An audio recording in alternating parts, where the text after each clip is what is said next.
Well, class of 2022. Here you are, right on the verge of great freedom. And as we all know, with great freedom comes great responsibility and lots of advice. So I'd like to start out with that. And I'd also like to start with a quote from the French philosopher Voltaire, and it is, "History is a lesson of people walking downstairs in silk slippers to the sound of wooden shoes coming up." What does this mean? I actually have the answer. What it means is that societies rise when they have the work ethic and the discipline and the ability to exert effort to improve themselves. But once they reach the top, they slowly decline with their luxuries and soft lives and things like that. America right now, with all its riches, is somewhere on that staircase. And as the society becomes richer and more technologically advanced, it's important that we don't become soft and lazy, complacent with our lives, accomplishing less than our potential. The mission of Clearwater Academy is to maximize each student's unique potential.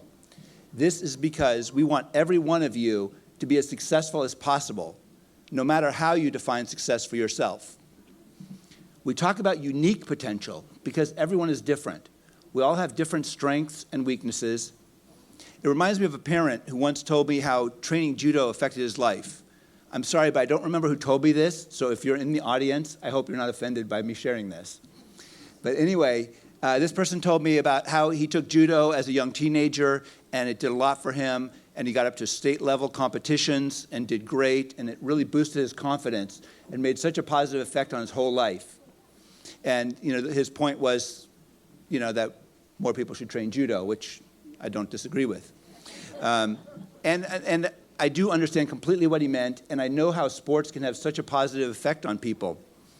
But I had to wonder to myself if all the opponents he beat along the way to a state championship had this similar boost in confidence. Because I imagine a lot of those guys along the way became discouraged and quit the sport, right? So what's the point? The point is we're all good at different things. We all have different natural gifts that we should be aware of and thankful for. Some of those gifts are physical or mental, artistic or social, and together they make up who we are. And if we know these things and understand ourselves, we can really live up to our own unique potential. But again, what do we mean by potential? People always shake their heads when a young person fails and they say sadly, "Oh, she had so much potential," right? Or when your girl tries to fix you up with her friend and tells you, "The guy has so much potential." Girls, please give up on the guys that have potential and just date guys who are already potentied, okay? So, right? Come on now. A little fatherly advice. But anyway, what do we really mean by potential? Is it some limiting factor? Is it like a ceiling you hit that you can't break through when you reach it? Actually, you can think of potential as all the gifts and resources and opportunities you have in your life. The things that allow you to improve your life, improve your production, and improve the lives of the others around you. It's like all the resources you have to build your life. So let's talk about a few of these resources. If you ask somebody what are their resources, they'll probably tell you money and maybe time, right? That's the first two that most people think of. And time is a very important resource, and like all resources, if we use it well, we will have more of it. When I waste my time, I have less time. When I use my time wisely, I have more time to do what I really want. Just like money. If you use it wisely, you'll have more of it. So if you don't have a lot, you can look in the mirror on that one, right? But there are other resources that add to our lives and increase our potential. We have our natural health and abilities, our energy and drive. Again, gifts we should use well to have more of them. Our attention is another key resource. Like other resources, what we put our attention on grows and grows on those things. Focusing on negative things, bad news, negative thoughts about ourselves, gossip, all of these things build up and grow until that's all we see of the world. But investing our time and attention on positive things, getting more skills, growing our businesses, creating art, it also builds more and more in those directions. Putting your attention on your goals rather than reasons you might fail is another great use of the resource of attention. By the way, life hack, if you put your goals in writing, you have a 40% greater chance of accomplishing them. So I just help you out there, okay? Anyway, so do that, all right? But anyway, wasting time and attention on useless things just works against ourselves, against our true goals. And this can sneak up on you if you're not careful. There's a great quote from the American educator and speaker D.L. Moody, and it is, "Our greatest fear should not be of failure, but of succeeding at something that doesn't really matter." Right? Our greatest fear should not be of failure, but succeeding at something that doesn't really matter. How many things are we good at that just actually waste our time? And the fact that we're good at them becomes a trap, right? Your focus is so important here, not getting distracted by things that distance us from our true goals and knowing what those true goals are. However, with all of those things in mind, the most important resource of all is the love and support of others around us. Our family, friends, teachers, and mentors.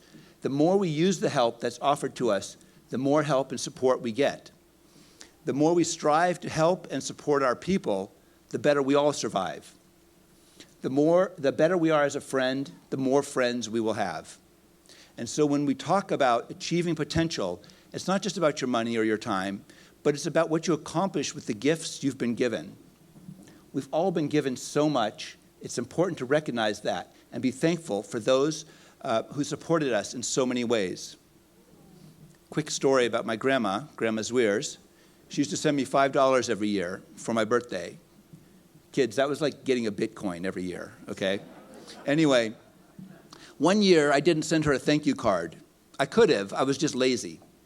And that was the last year she sent me any money, right? And I learned two things from this. First, that when you don't appreciate what people do for you, they stop doing things for you. And second, that Grandma Zwiers, just like the universe, keeps score, okay? So it's an important lesson, yep.